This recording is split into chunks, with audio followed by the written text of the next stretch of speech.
예수께서 예루살렘으로 가실 때에 사마리아와 갈릴리 사이로 지나가시다가 한 마을에 들어가시니 나병 환자 10명이 예수를 만나 멀리 서서 소리를 높여 이르되 예수 선생님이여 우리를 불쌍히 여기소서 하거늘 보시고 이르시되 가서 제사장들에게 너희 몸을 보이라 하셨더니 그들이 가다가 깨끗함을 받은지라. 그 중에 한 사람이 자기가 나은 것을 보고 큰 소리로 하나님께 영광을 돌리며 돌아와 예수의 발 아래에 엎드려 감사하니 그는 사마리아 사람이라. 예수께서 대답하여 이르시되 10사람이 다 깨끗함을 받지 아니하였느냐? 그 9은 어디 있느냐? 이 이방인 외에는 하나님께 영광을 돌리러 돌아온 자가 없느냐 하시고 그에게 이르시되 일어나 가라 내 믿음이 너를 구원하였느니라 하시더라. 오늘은 감사는 거룩한 관점입니다 라는 제목으로 함께 말씀을 나누겠습니다. 이 누가복음 17장에는 나병 환자 10명에 대한 이야기가 나옵니다. 나병 환자는 지금의 용어로는 한센병에 해당이 되고요. 이 나병이 갖는 당시의 의미 몇 가지가 있습니다. 다 좋지 않은 것들인데요. 첫째로 나병은 고칠 수 없는 병이었습니다. 둘째로 나병은 부정한 병으로 인식했습니다. 그 부정하다는 건 죄를 지어서 걸린 병 혹은 하나님이 심판하시는 병 이렇게 생각을 했다는 거예요. 그래서 세 번째, 사람들은 이 나병 환자들을 배척합니다. 이들은 공동체에 들어올 수 없었고 사람들과 접촉할 수 없었습니다. 그러다 보니 길에서 누구를 멀리서 만나더라도 이 나병 환자들은 스스로를 내가 부정하다, 나는 부정하다 소리를 질러서 사람들이 자기 가까이로 못 오게 했다는 것이죠. 지금으로 치면 일방적 사회적 거리두기 1km 대상자들입니다. 지금 우리는 다 서로 조심하는데 이거는 이 사람이 조심해야 되는 거예요. 왜냐하면 이 한센병, 나병 환자들은 그렇지 않은 병에 걸리지 않은 사람하고는 완전히 차별받던 시대다 이렇게 보시면 되겠습니다. 한센병이 왜 걸릴까요? 이 병의 원인에 대해서 그냥 쉽게 생각하면 선천적인 환자들도 있을 수 있겠고요. 후천적인 환자가 있을 수 있습니다. 대부분은 후천적으로 왔다고 보는데요. 자, 먼저 선천적인 환자를 놓고 본다면 그 사람의 일생은 정말 말 그대로 처음부터 지금까지 일생을 차별받으며 또 스스로를 원망하며 나는 왜 이런 병에 걸려서 이렇게 살 수밖에 없나. 아마 인생 자체가 원망과 불평, 어두움이었을 거라고 짐작할 수 있습니다. 만약 후천적으로 이 한센병에 걸린 사람이라면 이때 당시에 사람들은 자기를 보면 돌을 던지고요. 아마 그랬다면 그 병에 걸리기 이전의 삶을 항상 그리워했겠죠. 야, 내가 그렇게 건강했었는데 내가 이렇게 돼서 내가 이런 저주를 받고 이런 슬픔 삶을 사는구나. 아마도 매일마다 자기 자신을 하여튼 원인 모를 그 원인에 대해서 한탄하며 자책했을 겁니다. 그러나 분명한 공통점이 있지요. 선천적이든 후천적이든 이 나병 환자들의 공통점이라면 불가능해 보이는 소원을 항상 품고 있었다는 겁니다. 이 병만 나을 수 있다면, 이 나병에서만 노임받을 수 있다면 내 인생은 변화될 거야. 내 인생은 행복해질 거야. 또는 아마 막연하게도 그런 생각했을 겁니다. 누군가가 내 이 병을 치료해 주기만 한다면 나는 무엇이라도 줄 수 있다. 그렇지 않겠습니까? 그렇게 예상해 보는 게 합리적인 논리지요. 자, 그런데 간절한 소원이지만 그 소원은 스스로 생각해도 불가능해 보이는 거예요. 왜냐하면 그 누구도 이 병에서 치료받은 사람이 없었기 때문입니다. 자, 우리들에게도 좀 그런 부분이 있죠. 소원은 간절한데 스스로 생각해도 그게 사실 안 될 것 같은 소원. 그 경제적인 것이든 건강에 관련된 것이든 관계에 관련된 것이든 그 소원은 간절하게 있지만 그걸 소원이라고 말하는 순간 그건 불가능한 걸 이야기해. 쓸데없는 얘기 같이 스스로도 들리는 게 있다는 거예요. 자, 그런데 이 10명의 나병 환자에게 소식이 들립니다. 예수님이 지나가신다는 거죠. 그래서 여기에 일말의 기대감을 가지고 이들이 이렇게 외칩니다. 예수 선생이요. 저랑 따라하시기 바랍니다. 우리를 불쌍히 여기소서. 한 번 더요. 우리를 불쌍히 여기소서. 이게 키레이 엘레이손이라고 라틴어로 그 중세 때 그렇게 찬송하면서 외쳤던 표현이기도 합니다. 우리를 불쌍히 여기소서. 물론 이건 죄에 대한 회개의 고백으로도 쓰이지만 이러한 나병 환자 같은 처지가 어렵고 상황이 불쌍한 이들이 정말 호소처럼 예수님을 향해 외칩니다. 마치 우리 코로나 전국에 지금 우리를 향해 만약 예수님이 보이시면 요즘은 예수님이 오셔도 마스크 끼고 오실 것 같은 그런 분위기인데요. 예수님께 우리 그렇게 외치지 않겠습니까? 예수님, 우리 좀 불쌍히 여겨주세요. 우리 인류를 좀 불쌍히 여겨주세요. 이런 말이 그냥 나올 수 있겠죠. 자, 그런데 놀라운 건 예수님이십니다. 예수님이 이들을 보시고 너희의 몸을 가서 제사장에게 보여라 이렇게 말씀합니다. 왜 제사장이 보이냐 하면 이 사람이 부정하다, 정결하다, 혹은 병이 있다, 건강해졌다, 이거 판단을 제사장이 하기 때문인데요. 제사장에게로 가라는 것은 다른 말로 하면 내가 너희를 고쳐줄 수 있다, 혹은 제사장에 가서 고침받은 걸 확인할 수 있다는 걸 내재하고 있는 것이죠. 아마도 이들은 100% 믿진 못했을 거예요. 자기의 병이 고침받고는 싶었지만 정말 고쳐질까에 대해서는 100% 믿긴 좀 어려웠을 겁니다. 그런데 어쨌든 그들은 제사장에게로 갑니다. 근데 가는 도중에 어떻게 됐어요? 나음을 입은 거예요. 고침받은 거예요. 근데 그거는 이 나병은 고침받았는지 안 받았는지 금방 알 수 있는 병이라는 게 특징이죠. 왜냐하면 얼굴에, 피부에 드러나는 병이기 때문에 아마 자기 얼굴은 자기가 못 봐도 자기 손가락을 봐도 혹은 옆에 있던 동료의 모습을 보면서 서로 간에 깜짝 놀랐을 겁니다. 와, 당신 얼굴이 깨끗해졌어요. 와, 당신 모습이 깨끗해졌어요. 나아졌어요. 여러분, 이들이 얼마나 좋아했겠습니까? 펄쩍펄쩍 뛰면서 어깨 동무하고 뭐 그랬을지 몰라요. 정말 기뻐했겠지요. 그런데 자, 이제 이 이야기 스토리의 핵심입니다. 기뻐했는데 그 중에 몇 명이 예수님께로 돌아왔다는 거예요? 한 명이 돌아와서 예수님 앞에 머리를 조아리고 그 발 아래 엎드려 예수님께 감사를 표합니다. 자, 이게 이제 주제죠. 자, 이 부분에서 우리가 좀 예상할 수 있는 게 있는데요. 그러면 나머지 9명은 어디 있냐 예수님 찾으시기도 했는데 이 9명은 예수님께 대해 감사하는 마음이 조금도 없었을까요? 있기는 있었을까요? 당연히 있죠.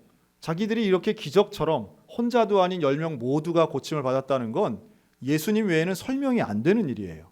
그런데 이들은 기쁘긴 했는데 돌아와서 감사하지는 않습니다. 자, 여기서 중요한 걸 발견하는데요. 감사는 무엇인가? 라고 하면 감사는 감사하는 마음을 가지기만 하는 게 감사가 아니라 내 방향을 돌이키는, 그래서 예수님께로 돌아오는 행동이 있을 때에 그것이 예수님 기뻐하시는 감사인 줄로 믿으시기 바랍니다. 예수님께로 돌아오는 거예요. 내가 달려가던 제사장에게로 가던 방향이 있어요. 그런데 그거를 뒤로 도는 거예요. 내가 지금까지 걸어왔던 그 길로 다시 전혀 방향을 180도로 뒤로 돌리는 거예요. 그래서 예수님께로 방향을 전환하는 행동이 칭찬받은 감사였다라는 거예요. 여러분, 감사는 마음으로만 하는 게 아니라 행동으로 하는 것임을 예수님이 가르쳐 주고 계십니다. 어찌 보면 좀 당연한 이야기인 것 같기도 하고, 또 다른 면으로 본다면 뭐 예수님은 마음으로 다 아시지 사람이 진심이 중요하지 뭐 꼭 행동이 필요한가라고 생각할 수 있겠으나, 이 감사라고 하는 걸 제가 예를 하나 들어드리겠습니다. 왜 예수님이 이 사람을 이렇게 칭찬하시는가 하면 10명 중에 1명이니까 몇 퍼센트인 거예요? 10%입니다. 행동하는 소수를 예수님이 지금 칭찬하시는데 행동하는 감사, 이 가치가 있다는 거예요. 예를 들면 여러분, 저는 지금까지 30대 중반부터 매년 여러 커플들을 결혼식 주례를 해왔습니다. 물론 요즘은 결혼 자체도 좀 줄고 결혼식 할 때 주례자를 세우지 않는 결혼이 훨씬 더 많은 세대이긴 하지만, 과거에는 주례자를 세울 때 항상 은사님, 선생님, 존경하는 분, 목사님들 많이 청하던 것이죠. 자, 그런데 저도 젊은 나이 때부터 주례를 섰기 때문에 제가 주례를 한 커플들이 제법 됩니다. 자, 그런데요, 놀랍게도 자기의 결혼 기념일쯤 되면 저한테 연락을 해서 저희 잘 살고 있습니다, 참 고맙습니다 하고 인사하는 분들이 계세요. 뭐 문자를 보내기도 하고요. 전화를 직접 주시기도 하고 뭐 작은 선물을 보내기도 하는 분들이 있습니다. 그러면 저는 그런 감사 인사를 받으면 얼마나 마음이 찔리는지 몰라요. 왜냐하면 저는 제 주례를 서주신 목사님께 그렇게 인사를 잘 못 드리거든요. 제가 확신하건대 여기 와 계신 기혼자들 중에 주례자가 있는 결혼식을 하신 분들 중에 결혼한 지 20년 넘은 분들 중에 주례자를 찾아가거나 주례해 주셨던 분에게 지난 수십 년 동안 2번 이상 인사하신 분 거의 없을 거라고 저는 확신합니다. 하나 더 말해 볼까요? 저는요, 매년 스승의 주일쯤 되면요, 저는 제법 많은 전화나 인사를 받습니다. 참, 그러면 그때 또 찔리는 거예요. 왜냐하면 그 전화를 받고 저는 그때야 비로소 저의 스승이고 저의 멘토 되시는 분께 연락을 드리곤 하는데요. 지금 제가 자랑을 하는 게 아닙니다. 목사님 그런 연락도 받고 참 좋으시겠네, 참 잘하셨나 보네, 이 판단이 아니라 아무리 양보해 생각해도 그것은 연락을 받고 감사 인사를 받는 저보다 감사를 표하는 그분들이 훨씬 훌륭하다는 거예요. 제가 진심으로 그분들을 존경하는 마음이 그 연락을 받을 때마다 우러납니다. 그리고 그분들은 당연히 소수입니다. 뭐 한 10%? 뭐 한 그 정도 되는 것 같아요. 여러분, 우리가 누군가에게 감사를 행동으로 표현한다는 것은 감사를 받는 사람은 물론이지만 하나님이 정말로 인정하시는 감사는 무엇인가? 행동하는 겁니다. 돌아오는 겁니다. 그리고 그 발 아래 엎드리는 겁니다. 말하는 것이고 행동하는 거예요. 행함이 없는 것, 그것은 믿음도 죽은 믿음이지만 감사도 생명력이라 풍성함 찾아볼 수 없습니다. 마음이 중요하지라고 하지만 진짜 마음이 있으면 행동 따라갈 수밖에 없습니다. 오늘날과 같이 연락하기 쉽고 얼마나 간단해요. 그렇게 많이 하는 카톡인데도 우리는 왜 그렇게 나에게 경제적인 이득을 주는, 소위 말해 비즈니스적 관계에 있는 사람에게는 그토록 고맙다고 반가반가를 많이 보내면서도 왜 우리는 과거의 어느 시점에 나에게 은혜를 주었던 그분들, 내 기억 속에 있는 그분들, 현재의 나의 상태에 큰 영향을 미치진 않지만 분명히 과거에 은혜를 줬던 그분들에 대한 감사는 당연히 무시하고 당연히 안 하는 것이 우리의 일상이다. 바쁘니까 못한다, 남들도 안 한다. 그러나 감사하는 사람은 지금도 잊지 않고 누군가에게 행동으로 감사하고 있다는 사실 기억하셨으면 좋겠습니다. 그런 면에서 감사는 행동이고요, 그 행동이 나오기 위해 감사는 기억해야 되는 것입니다. 한 번 받은 은혜를 잊지 않는 것은 참 중요한 감사의 시작점이 됩니다. 저는 교회 목회하면서 그런 분들 봅니다. 예수님을 믿는 여러 가지의 이유가 있는데요, 하나님이 내게 베풀어 주신 은혜가 너무 커서 하나님을 배반할 수 없습니다, 이런 분들 계세요. 그래서 그 표현이 이렇게까지 나오더라고요. 저는 하나님을 믿어 드려야만 됩니다. 좀 이상하죠? 믿는 게 아니라 믿어 드린다고요? 그 말은 실제로는 믿음이 생기기까지는 오랜 시간이 걸렸다는 거예요. 잘 믿어지지 않는다는 거예요. 그런데 하나님께 약속한 게 있는 거예요. 이런 분들이, 저희 교회, 우리 교회도 그런 분들 제법 되시는데요, 아이를 출산하고 그 아이가 어릴 때 아프잖아요. 애들이 아플 때 참 많아요. 그런데 가난의 이유 혹은 그 질병이 심한 이유, 이런 것 때문에 병원에 가서 차도가 없는 거예요. 기도하죠.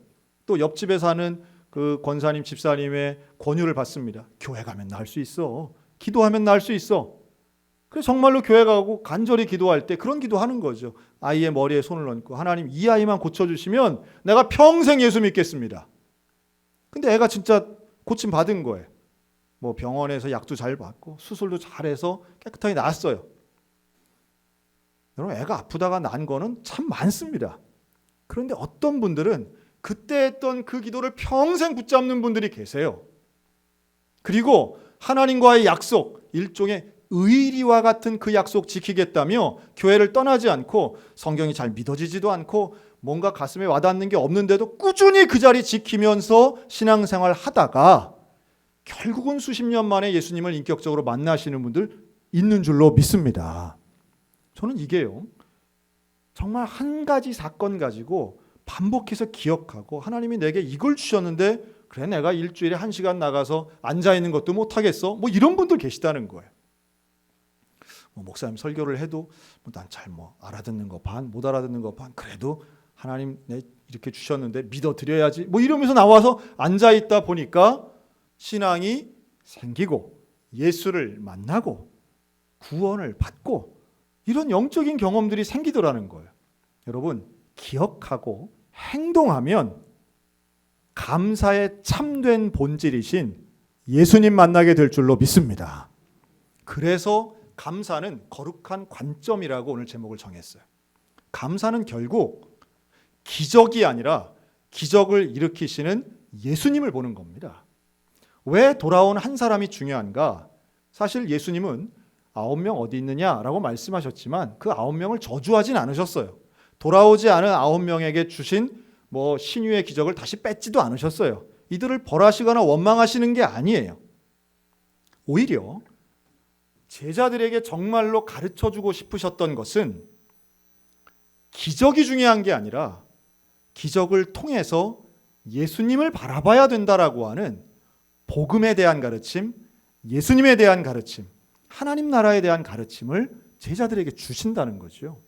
오늘 우리가 감사를 통해서 예수님을 바라보면 그 예수님을 통해 진짜 감사, 본질적인 감사, 생명의 풍성함의 감사를 누리게 될 줄로 믿습니다. 사실 이 사람들이 나병이 나은 건 기적이긴 하지만 지금까지의 어떤 고생했던 걸 다 보상되는 것도 아니에요. 나병이 나았다고 해서 부자가 되거나 경제적으로 좋은 직업을 갖는 것도 아니에요. 세상적으로 본다면 그저 이제 조금 사람들 속에 들어갈 정도가 된 거지 무슨 대단한 기회를 얻는 것도 아니에요.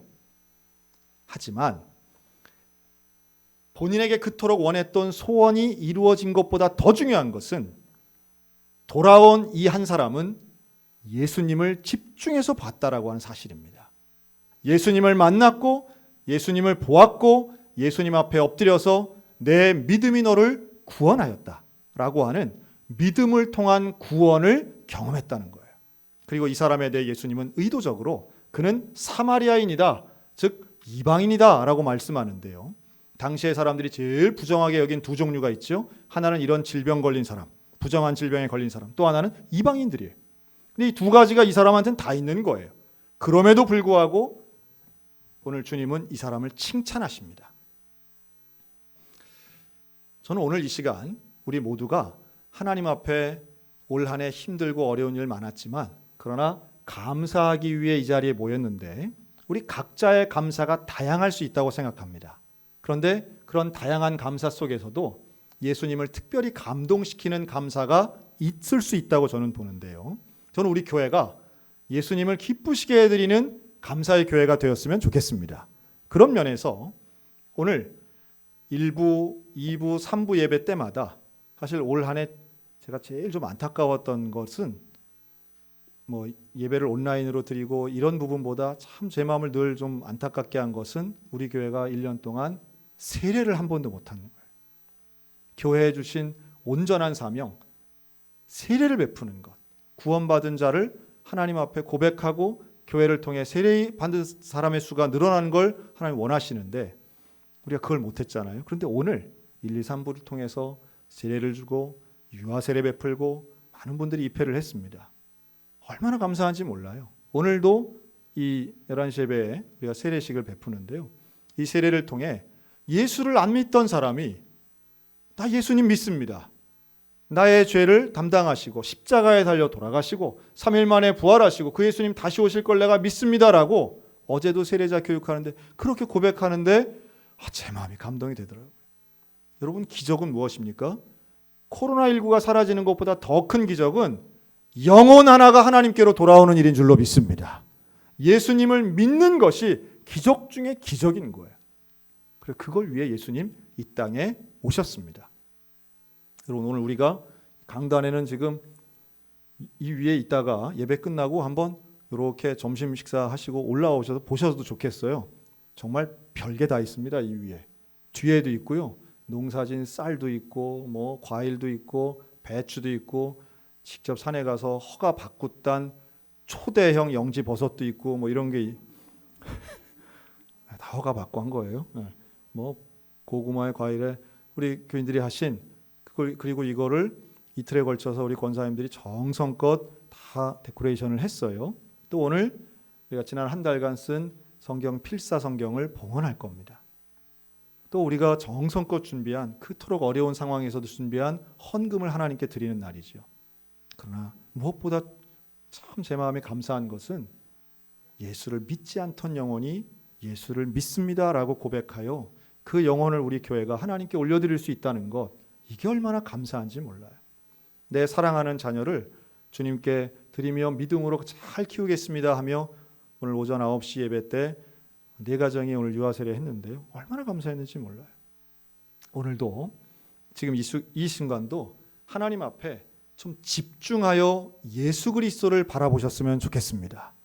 우리의 상황은 여전히 힘들고 어려운 것 많이 있지만 예수를 바라볼 때 진정한 감사할 수 있습니다. 우리가 행동으로 예수님이 내게 주신 그 구원의 은혜를 기억하고 예수님께 나오는 행동을 통해 관점을 주님께 고정하면 우리의 인생은 감사로 채워질 것이고 우리 주님은 우리를 향하여 칭찬하실 줄로 믿습니다. 그 예수님 똑바로 바라보며 온전히 붙잡고 우리 일생을 거룩과 감사로 살아가는 하나님의 백성들 다 되시기를 주님의 이름으로 축원합니다.